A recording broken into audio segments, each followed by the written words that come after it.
We love sharing history, trivia, and lesser-known facts about all of the Disney parks. And today we zoom in again on Main Street USA in the Disneyland Resort in California.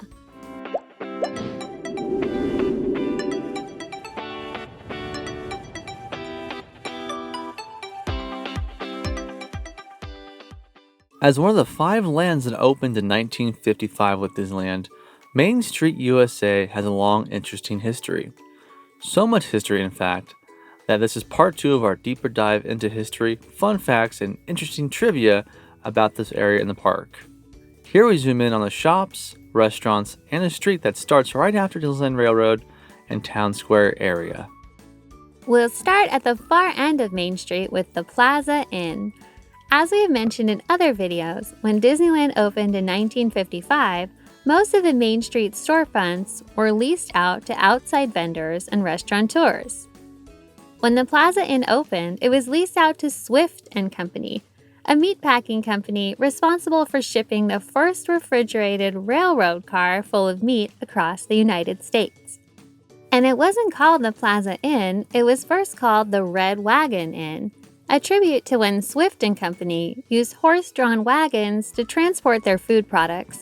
Emile Curie, who also designed Walt's Main Street apartment, was tasked to go to a mansion formerly owned by a baroness in the St. James Park area of Los Angeles to salvage authentic pieces for the Plaza Inn. The columns, stained glass, and gingerbread woodwork are said to have been a part of the St. James Park mansion. In 1965, the Swiss sponsorship had ended and Red Wagon Inn reopened as the Plaza Inn.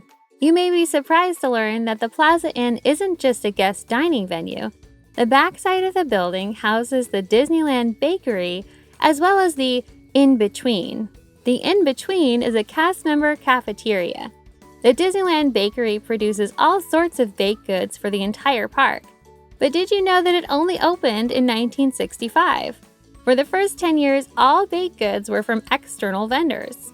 The Plaza Inn is one of the most intact, original opening day restaurants. Those character breakfasts that we enjoy today at the Plaza Inn actually only started in 1987. Another opening day restaurant across the way from the Plaza Inn is the Jolly Holiday Bakery Cafe.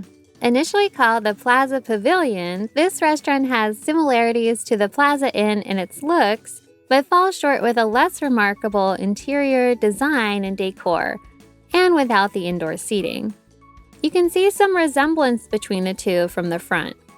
What you might not realize is the Plaza Pavilion restaurant opened as a larger space that had seating all the way over into Adventureland. About 8 years after opening day in 1963, the seating for the Plaza Pavilion in Adventureland became what we now know as the Enchanted Tiki Room attraction. In 1963, the original Plaza Pavilion building became 3 separate venues in one building: Plaza Pavilion, Enchanted Tiki Room, and also the Tahitian Terrace over in Adventureland. The Plaza Pavilion operated as a cafe and bakery until 1997 when it closed. It was used for various other purposes over the years, like for the annual Passport Center, and the Disney Vacation Club had a presence there for a while too. It wasn't until 2012 that the site reopened under its new and current name, the Jolly Holiday Bakery Cafe. The newly imagined cafe has a Mary Poppins theme. Really, it's the penguin scene when she's in the sidewalk drawing with Bert. The new cafe is quite popular and serves meals as well as baked goods, with some fun seasonal bakery items that make it interesting to keep coming back for those sweet treats. Near the Plaza Inn, you'll find a first aid and lost children center. These services were available on opening day, but were located in the City Hall building off of Town Square. Only in 1958 did the first aid and lost children area move to the current location. Although in both locations, Disney has always had a registered nurse on staff to aid guests. Through various refurbishments of the building site, the Lost Children Center was converted into what is called now the Wish Lounge. This area is for Make-A-Wish Foundation, who has partnered with Disney to grant over 100,000 Disney-related wishes. The Wish Lounge is really special and themed to the genie from Aladdin.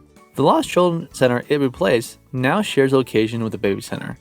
Right up next to the Baby Center and Lost Children Center is 222 Main Street in Disneyland.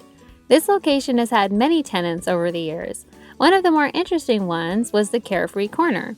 Although it didn't open with the park in 1955, it was in 1956 when it opened as the Carefree Corner. What made this location special is it not only gave away the first free Disneyland guide in 1965, it also had guest sign-in books from every state and all around the world.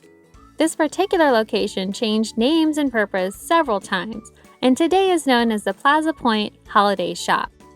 Plaza Point recently opened in 2021 to celebrate Christmas year-round. You can find incredible items like custom ornaments, and it also changes merchandise with the season. The fictional Plaza Point proprietress, Miss Evelyn Toro, was inspired by Disneyland Resort Enhancement Manager Don Keene's real-world mother, Evelyn, whose maiden name is Toro. According to the shop's backstory, Miss Evelyn Toro traveled the world and brought back her discoveries about how the holidays are celebrated around the world. Don Keene kept this a secret to her mother until the pre-opening employee preview of the new Disneyland store. Black and white photos from Evelyn Keene's younger days dot the walls of the shop as her shopkeeper alter ego. The modern photos have been edited to appear from the Victorian age to keep with the theme of the store. Directly across from the 222 Main Street address is the Coca-Cola Refreshment Corner. This is one Main Street location that has stayed under the same name and for most part has operated in the same way since opening day. Before Disneyland even opened, Walt Disney appeared on Coca-Cola's radio program, The Pause That Refreshes on the Air, in 1942. And one of Disney's one-hour specials, 1 Hour in Wonderland, was sponsored by Coca-Cola. Not surprisingly, Coca-Cola sponsored a store on Main Street starting on opening day, the Coca-Cola Refreshment Corner. Showcasing the level of partnership between both companies, on the exterior of the building, you'll find a small Coca-Cola History Museum. The first bottle on the left is the original prototype for Coca-Cola. In 1915, Coca-Cola launched a competition among glassmakers to design a new bottle that was unique in both look and feel. The winning design, patented by the Root Glass Company of Terre Haute, Indiana, sought inspiration from Coca-Cola's ingredients. However, the bottle's fluid contour shape was instead modeled after the cacao pod, the main ingredient in chocolate. Just next door to the refreshment corner, you'll find the Candy Palace, sometimes known as Candyland. It was an opening day shop leased by the Adams & Brooks Candy Company. Adams & Brooks originally was a street vendor of caramel popcorn, but when their Candyland shop opened with Disneyland, they were selling their newer popular product, butter toffee nuts, among other sweets. Although it seems original, the open kitchens we observe today at the Candy Palace were not there on opening day. In fact, no candy was made on site until a small kitchen was opened years later, and then a larger kitchen was opened and made visible through those glass viewing windows to parkgoers. Today, lots of treats are made on site, including many chocolate-dipped items like strawberries, pineapple, apples, and more. Many people know that the famous actor and comedian Steve Martin once worked at Disneyland in the Magic Shop. What you may not know is that when he worked there from 1955 to 1958, the Magic Shop was in Fantasyland and was called Merlin's Magic Shop.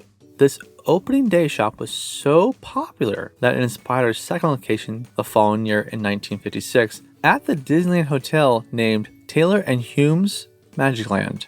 The Main Street location we know today only opened in 1957 and was named Main Street Magic Shop, the same name as today. The original Merlin's Magic Shop in Fantasyland only closed in January of 1983. Most of the Disney parks globally have or have had a magic shop on Main Street or in Fantasyland. The Emporium on Main Street was an opening day shop. It connects to many shops by way of the Crystal Arcade. An arcade in this case describing the covered walkway that connected the smaller shops together. Originally, the Emporium was connected to several other separate shops, like the Candle Shop, the Bookstore, and Upjohn Pharmacy. Today the shops are still connected but aren't as distinct, and it is essentially one large Disney store with several cashiers. Some of the remnants of the original separate shops remain. The Fortuosity shop, for example, was originally the Upjohn Pharmacy. a real pharmacy on Main Street that had a sort of pharmaceutical museum of artifacts and at one point even had live leeches on display. The store location was sponsored by Upjohn Pharmacy. As part of Upjohn Pharmacy branding, 2 licensed pharmacists worked in the store full-time. Visitors would receive a promotional postcard and a small sample bottle of Unicap vitamins. The pharmacy is gone today, but if you walk through the Fortuosity shop, you'll see much of the original architectural elements of the pharmacy. Another callback to the opening day is in the back of the present-day Emporium. You'll find a train running in a loop around some classic Disney figurines. This area was originally a bookstore, and if you look closely up near the train track, you'll see the original bookstore sign. In making this video, we have found there's always something new to discover on Main Street, USA. Thanks so much for watching, everyone! Here at Main Street USA Studios, we love providing unique content on all aspects of the Disney parks. Let us know if we missed anything in the comments below, and if you like what you saw, don't forget to like and subscribe.